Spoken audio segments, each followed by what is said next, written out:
Hey everyone, I want to talk about increasing minimum wage to $15 an hour. I want to talk about the effects of doing this as a business owner. Stop listening to your politicians, stop listening to your neighbors, stop reading what the media says. Listen to me. I sign the pay. I pay unemployment tax. I'm the one who is impacted by this increase because the downstream impacts of those wage increases affect my employees. So I am a real person who understands the direct consequences of increasing minimum wages for employees, because I'm the one who's going to have to increase those wages. Stop listening to everybody else. Use your brain too. I don't know all the answers, but I try to look at this very rationally and very objectively, because that's what it comes down to when you're talking about money. And I just want you guys to hear me out, share your thoughts, comments, feedback on what you think. You're definitely open to disagree or agree. Either way, it doesn't matter. It's my opinion. But I just wanted to share with the world how this is going to directly impact my business. And I believe that the same effects will be felt across multiple business owners across the United States. And I think people need to know, especially those who are advocating for this or those who are currently within the realm of earning minimum wages, how this is going to potentially affect them down the road. So again, super simple, but we got to set some context. Let's talk a little bit about the context here. So the first one I'm going to do is a little economics 101 lesson. So basically in the next 3 minutes, you're going to get a bachelor's in economics. I'm going to make this very simple for you. One of the things we talk about in economics is a supply and demand curve. It's very simple, okay? You have supply. This can be supply of products. It can be supply of services. And you have demand, okay? Companies produce stuff. People want it, right? So, and then there's quantity, right? Here you're at zero. Here you're at infinity. And you have a price associated. So the general concept on the supply and demand curve, this is economics 101, easy stuff. As more stuff is produced, the price goes up. Why? The concept is simple. As prices increase, companies produce more, right? The iPhone. When the iPhone was cheap, Apple's like, hey, let's make 1 million. And then they're like, hey, we can sell it for more. Let's make more, right? Prices drive that behavior. On the flip side, demand is usually higher. On the flip side, the relationship with demand starts to decrease as there's more supply, because if there's 1 billion iPhones out in the market and there's only 1,000 people who want to buy them, demand will drop. So that will drive the price down. In economics, the perfect relationship here is in the middle, where you're producing just enough of your product or service at the right price where it meets demand. Right? Everybody wants to get here. It's a little harder in reality to get there, but that's kind of the general concept. But we're talking about the labor market. So think about quantity here as labor. And think of price here as wages. If there's a lot of people in the marketplace looking for jobs and demand is low, their wages are going to drop. Right? So in this scenario here, this is kind of, we'll call it recession environment or high unemployment. But this is kind of where we are now. You look up here, this is where Amazon, Target, Walmart, they're up here. So they're willing to pay higher wages because the amount of supply, the amount of people available for work is much lower. So we're in a very healthy economy. So they're willing to pay $15, $20 an hour because the demand is high. Lots of jobs available, lots of people willing to work, you're willing to pay more. On the flip side, not many jobs available, but a lot of people looking for work, you're going to get paid less. Very simple concept. So there's another concept called a price floor. In this case, in the context of labor markets, it's minimum wage. So right now, the argument is that the floor is fairly low. So this is basically, regardless of demand or regardless of supply, we always have to have a minimum wage. Right? It's a guaranteed minimum.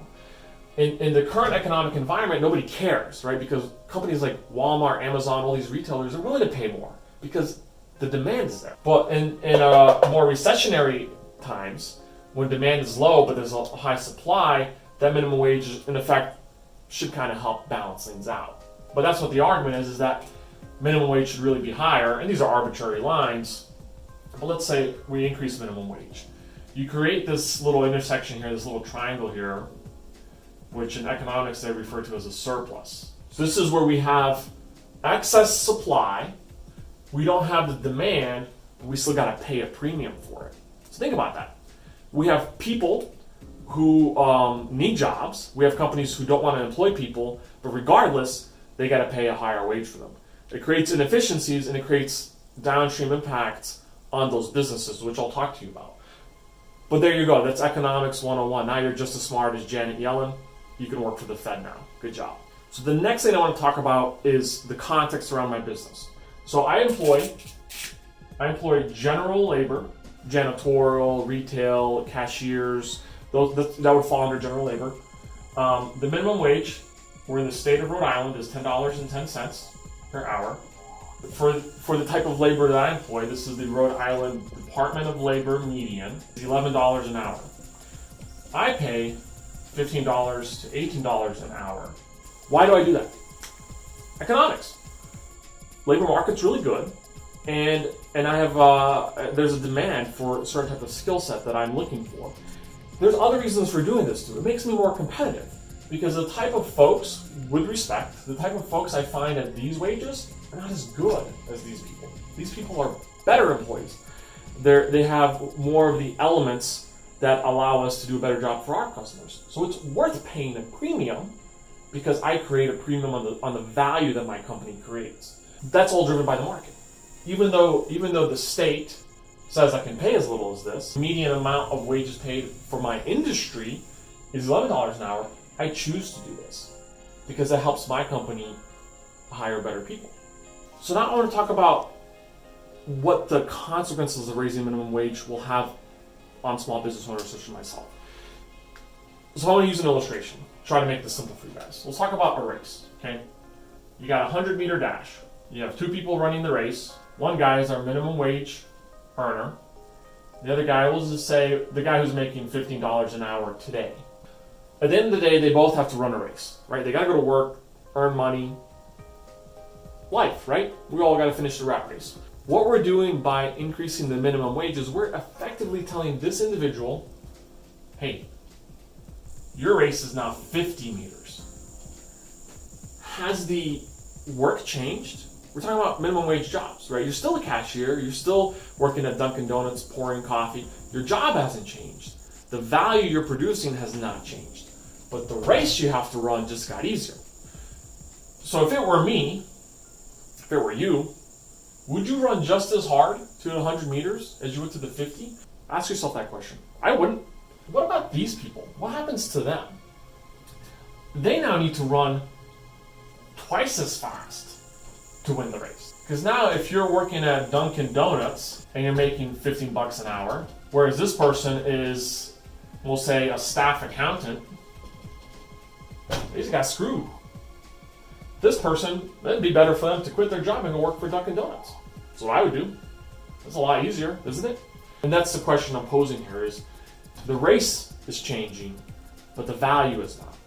So think about that as we move on to our next section. So now that you're an expert in economics, let's talk about how those theories apply in real life to a business owner such as myself. So let's say in general, I make $100 in revenue, right? This is what I bill my customers. They paying me $100. From that, $20 will go to what's called cost of goods sold. This is the cost of materials. Then I take out about another $20 for my overhead. This will be things such as warehouse, office space, utilities. Then $40 is my labor cost. And then finally, when it's all said and done, $20 in profit. This piece is huge for a business owner because this money is what now I'm able to use to invest in growth, to compensate people more, invest in equipment, invest in marketing, grow a business, right? So profitability is important. Now let's talk about what happens when we increase labor cost, right? The consequence of doing that is that you're gonna decrease your profit, right? Increase your cost, profit goes down. Simple stuff, guys, not rocket science. So what would I, as a business owner, want to do to increase profit? So there's really two things you can do. Scenario one, we're gonna lay off some people. We gotta keep this number at $20. So we're gonna drop the labor cost. Profitability will increase, but what will be the other indirect consequences of me doing that? Instead of having 6 to 8 people doing the work, I now have 4 to 6. Yes, it's cheaper for me, but now I'm stretched thin, my staff are stretched thin, and the quality of the work will go down, and the value that I generate for my customers will go down. So what do you think the other consequence will be here? Pop quiz. What's the answer? Inevitably, you reduce your labor, you're going to lose money. And I have run a service-based company, and when my technician has to do 80 accounts instead of 40 accounts because I laid off 2 people because I can't afford them, quality is going to drop. Unfortunately, that's just the reality of it. So when quality drops, your customers notice.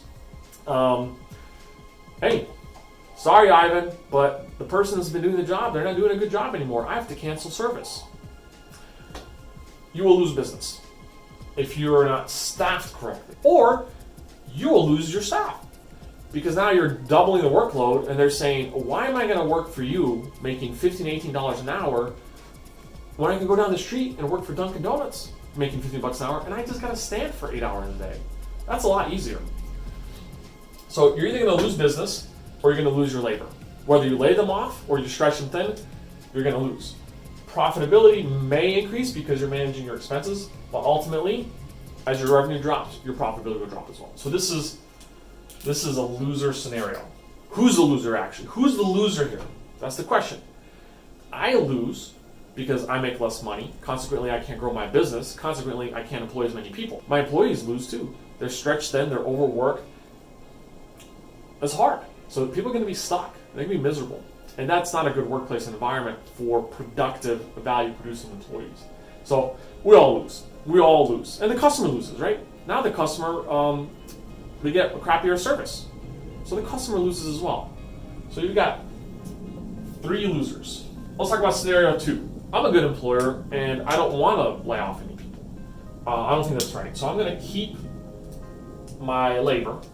And what I'm going to do instead is I'm going to charge more. Hello, Mr. Customer. Yeah, I know it sucks. Yeah, economy's doing bad and minimum wages are low. I'm really sorry, but I have to let you know because my labor costs have gone up. I now need to charge you more. Yeah, it went from $20 to $40. So the customer is going to do one of 2 things. Because the customer is going through the same situation. My customer is going through this same analysis. They're going to look at this. They're going to say, you know what? My cost, my overhead for employing Ivan and his company is going up. And my labor cost is going up. And my profitability is going down. So my customer, we'll say it's a restaurant in this case, who already have razor thin margins, they either need to fire me as a service provider or reduce their own staff. So that way their costs can stay flat or not change materially. So they have to make that decision. Now think about it. I have vendors who work for me, right? Would I rather fire a vendor or one of my employees? Who would you rather fire? Who would you rather fire? Vendor or employee? I'd rather cut vendors. So my customer is going to tell me, hey, I understand you're increasing prices. We love you guys, but we can't afford you anymore. So when you think you're increasing revenue, what you're really doing is you're going to end up losing business. So what happens when you lose business? You start to shrink and you can't compete on value because everyone's looking at cost right now. Profitability goes down. So who's the loser in this scenario? All of us. 3 losers again. Because the customer loses the service, or they keep the service, but they pay more, so they make less money. The second loser is the employee, because the employee, if we lose the customer, they're not servicing them anymore, so the employee makes less money. My employee makes less money. And then finally, I lose, right? Because if I'm losing business, I'm making less money, I can't grow my business. This is real stuff, guys. My customers have to increase their rates for their customers. Let's talk about restaurants. You think minimum wage is going to go up and everything's going to cost the same? All these costs get passed down to someone. Guess who? You. So there's really a 4th loser here. It's you. Everything's going to get more expensive. All the costs get passed down to you. It's just simple math, guys. It's not complicated. We can't sustain this. We as business owners cannot keep people employed if costs go up. Nobody can do that. That's just stupid. So I'll leave it at this. The impacts are real. The impacts are going to hurt a lot of people when we increase wages.